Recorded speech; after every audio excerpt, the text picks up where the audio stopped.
Hello বন্ধুরা, আজ আমি বানাবো জ্যান্ত শিঙি মাছের রসা। প্রথমে মাছটাকে ভালো করে ধুয়ে নিয়েছি, আর এখানে বেটে রেখেছি একটু আদা বাটা, লঙ্কা বাটা, জিরে বাটা। এবার আমি মাছটাকে লবণ হলুদ মাখিয়ে নেব।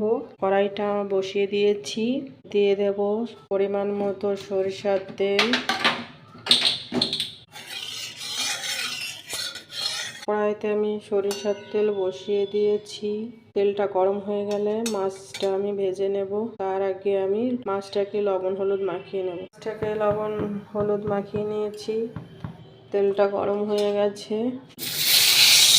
মাছটা আমি লাল লাল করে ভেজে নিয়েছি। এবার এই তেলে দিয়ে দেব আমি জিরা ফোড়ন।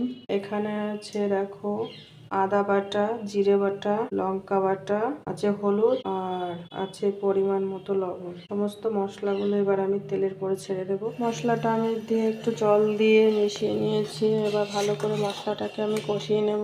এটা আমার কষানো হয়ে গেছে। এবার আমি ভেজে রাখা মাছটা দিয়ে দেবো। মাছটাকে দিয়ে আমি একটু কষিয়ে নেব। এটাকে আমি নেড়ে ছেড়ে ভালো করে মিশিয়ে নিয়েছি। এবার আমি পরিমাণ মতো দিয়ে দেবো জল। পরিমাণ মতো জল দিয়ে দিয়েছি। এবার আমি এটাকে কিছুক্ষণ জাল দিয়ে নেব। মাছটা আমার রেডি হয়ে গেছে। নামানোর আগে দিয়ে দেবো ভেজে রাখা গরম মশলার গুঁড়ো। এটাকে দিয়ে নেড়ে ছেড়ে মিশিয়ে নামিয়ে দেবো। রেডি হয়ে গেছে আমার শিঙি মাছের রসা। তোমাদের যদি ভালো লাগে শিঙি মাছের রসাটা, কমেন্ট করে জানিও শিঙি মাছের রসাটা কেমন হয়েছে।